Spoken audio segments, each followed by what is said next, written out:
Bismillahirrahmanirrahim. Assalamualaikum warahmatullahi wabarakatuh. Kita lanjutkan pertemuan kita dalam pengajian kitab Qimatuz Zaman 'Indal Ulama, karya dari Syekh Abdul Fattah Abu Ghuddah. Sekarang kita masuk ke dalam kisah Isam al-Balkhi. Isamun al-Bakhli ishtara qalaman bidinarin liyaktuba ma sami'ahu fawran. Ceritanya Isam al-Balkhi membeli pulpen, bukan pulpen saat itu berarti pensil. Liyaktuba ma sami'ahu fauran, agar bisa langsung mencatat apa yang beliau dengar secara langsung. Thumma qala al-alamah Tashkubri zadah, washtara Isam bin Yusuf al-Balkhi al-faqih al-Hanafi wa muhaddithu Balkh. Isam bin Yusuf al-Balkhi, beliau seorang faqih dalam mazhab Hanafi, beliau adalah seorang muhaddis juga di kota Balkh. Al-mutawaffa sanata 215, yang wafat tahun 215. Qala man bidinarin liyaktuba ma sami'a fil hali. Jadi mungkin ketika itu beliau sedang mendengarkan hadis, bisa jadi karena lupa, tidak bawa pensil, tidak membawa catatan. Beliau langsung berkata, siapa yang punya pulpen, siapa yang punya pensil, saya langsung beli sekarang, meskipun harganya 1 dinar. Biar orang cepat langsung nawarin.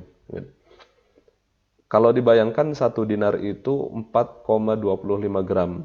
Kalau sekarang harga emas itu 900 gram per, ya 900 lebih, tapi sekarang ya 900 lah katakan.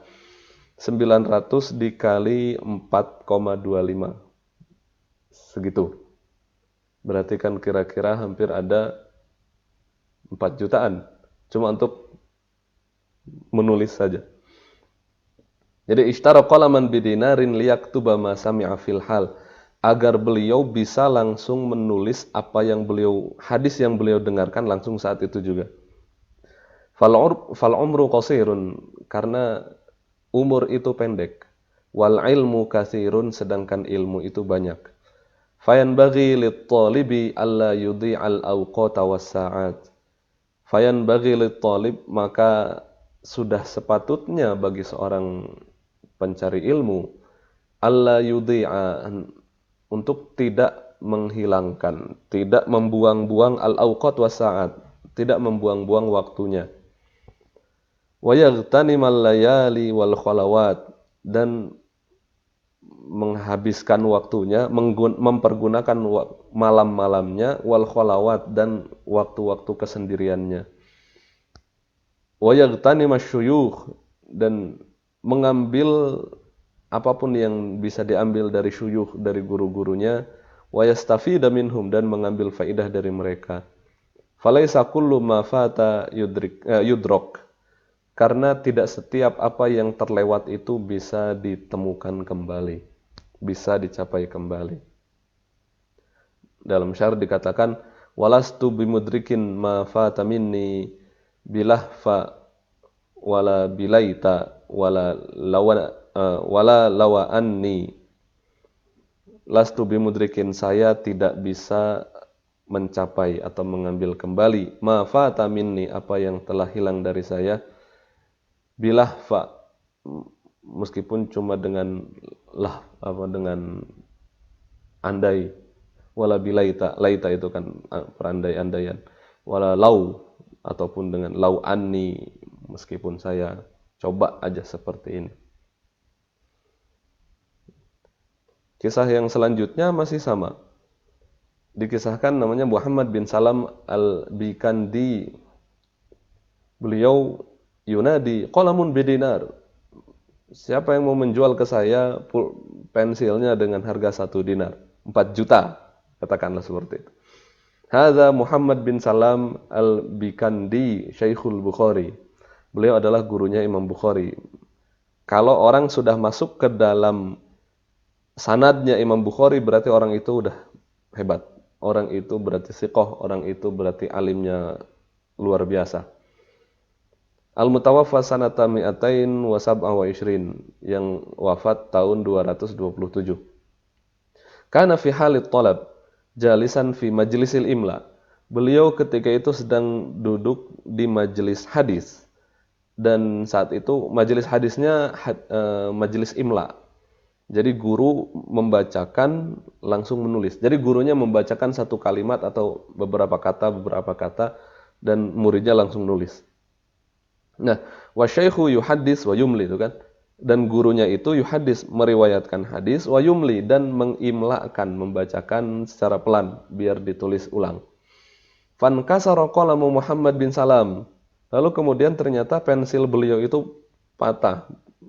Saya nggak tahu bagaimana bentuk pensilnya, apakah seperti bulu yang kita lihat di film itu, bulu masukkan tinta, atau memang sudah dalam bentuk kayu semacam ini. Wallahu alam. Tapi intinya fankasara qalamu Muhammad bin Salam. Pensilnya tuh patah. Maka fa'amar ayyunada. Lalu beliau langsung memanggil, qalamun bidinar. Siapa yang mau jual ke saya pensilnya seharga 4 juta, 1 dinar. Fatatayarat ilaihil aqlam. Maka akhirnya orang-orang pada ngasih ini beli ini.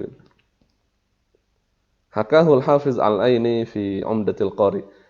Kisah ini diriwayatkan oleh Imam Badruddin Al-Aini dalam kitab Umdatul Qari Syarah Sahih Al-Bukhari. Wa ma hadzal badlu sakhiyyu minhu. Usaha semacam ini yang datang dari beliau itu tidak lain adalah illa lima arifatihi, karena beliau tahu biqimati dzakal waqtil ghali, karena beliau tahu mahalnya waktu saat itu. Karena apalagi saat itu majelisnya majelis imla, ketika semua orang bersiap-siap untuk mencatat. Ketika pulpennya hilang atau pulpennya rusak, takutnya akan ada yang hilang dari beliau, maka beliau langsung cepat-cepat biar langsung cepat bisa nulis. Wa qimatu ma yumla'u bihi aidan. Begitu juga beliau, karena beliau tahu nilai dari ma yumla'u, nilai dari apa yang sedang disampaikan oleh gurunya, hingga akhirnya beliau nggak mau ketinggalan sama sekali dari mencatat itu. Fahada alimun bal muta'allimun. Ini adalah contoh seorang alim, bal muta'allim, atau bahkan saat beliau masih dalam fase muta'allim, masih belajar. Mimman arafa qimataz zamani wal waqt. Beliau yang tahu betapa mahalnya waktu. Fabazala adh-dhahaba wad-dinar fi tahsili qalamin. Beliau tega untuk menghabiskan 1 dinar begitu saja fi tahsili qalamin, untuk mendapat 1 kolam. 4 juta itu kan 1 UKT. Mungkin ada yang segitu, ya segitulah kira-kira. Cuma untuk biar enggak hilang waktu dalam menulisnya. Kita akan boro-boro, pulpen dibuang-buang. Kisah yang terakhir pada pertemuan kali ini adalah Ubaid bin Ya'ish. Beliau adalah gurunya dari Imam Bukhari. Tulaqimuhu ukhtuhul asya'a 30 sana. Selama 30 tahun, Ubaid bin Ya'ish itu setiap makan malam disuapi sama adiknya. Lihat tubal hadis, karena beliau sibuk menulis hadis. Padahal kan cuma untuk makan kan, makan nggak akan habis, nggak akan lama. Makan cepat bisa 10 menit, 15 menit, sampai 20 menit bisa beres makan. Tapi beliau nggak mau kehilangan waktu meskipun sependek itu. Wahakal Hafizuz Zahabi fi Siyari A'lamin Nubala. Imam Al-Hafiz Az-Zahabi mengisahkan dalam kitab Siyar A'lam Nubala. Al-Hafiz Az-Zahabi ini beliau Madzhab Syafi'i, beliau murid dari Imam Ibnu Taimiyah juga, beliau guru dari Imam Tajuddin As-Subki. Beliau menulis buku yang fenomenal, judulnya Siyar A'lam Nubala. Itu adalah buku biografi, ya, buku biografi yang tebal dan banyak menuliskan orang-orang hebat di situ. Maka beliau mengisahkan kisah ini dalam kitab Siyar A'lam Nubala. Fi Tarjamatil Muhaddits Al-Kabir, saat menuliskan biografi muhaddis ini. namanya Ubaid bin Ya'ish. Beliau adalah Syekhul Bukhari wa Muslim, guru dari Imam Bukhari dan juga Imam Muslim. Ma yali. Beliau menuliskan seperti ini. Wal hafizul hujjatul auhad. Beliau adalah seorang hafiz dan hujjah. Hujjah itu berarti apa yang dikatakan dia selalu benar dan bisa dijadikan argumentasi dalam agama. Abu Muhammad Ubaid bin Ya'ish al-Kufi, beliau orang Kufah. Al-Muhamili al-Attar. Haddatsa anhu al-Bukhari fi juz'i raf'il yadain. Imam Bukhari meriwayatkan dari beliau dalam kitab Raf'ul Yadain, dalam kitab Sahih Bukhari pada bab mengangkat tangan ketika doa. Wa Muslimun fi Sahih, dan Imam Muslim juga meriwayatkan dalam Sahih Muslim. Wan Nasa'i bi wasithah, dan Imam Nasa'i juga meriwayatkan dari beliau dengan wasithah. Jadi Imam Nasa'i mengambil dari seseorang dan lalu mengambil dari beliau Ubaid bin Ya'ish. Wa Abu Zur'ah Ar-Razi, dan juga Muhammad bin Ayyub Al-Bajali, wa khalaqun, dan juga banyak orang. Mata fi Ramadan sanata 29 wa 200, tahun 229. Qala Ammar bin Raja, sami'tu Ubaid bin Ya'ish yaqul aqamtu salasin. Ammar bin Raja mengatakan, saya mendengar Ubaid bin Ya'ish berkata, aqamtu salasina sana. Saya 30 tahun, selama 30 tahun ma'akaltu biyadayya billail. Saya tidak makan dengan tangan saya ketika malam hari. Kenapa? Kanat ukhti tulaqimuni. Adik saya yang menyuapi saya. Wa ana aktubul hadis, dan saya menuliskan hadis saat itu. Bayangkan, ya tadi seperti yang saya bilang, takut kehilangan waktu yang cuma 20 menit untuk menuliskan hadis, hingga akhirnya beliau minta disuapi oleh adiknya sendiri. Dari kisah ini kita bisa mengambil banyak faidah bagaimana para ulama sangat berkeinginan, sangat semangat ketika menghadapi ilmu, dalam mencari ilmu, dan bagaimana mereka tidak mau kehilangan waktu untuk mendapatkan ilmu dari gurunya. Baik, demikian yang bisa kita bahas pada kali ini. Wabillahi taufiq wal hidayah. Assalamualaikum warahmatullahi wabarakatuh.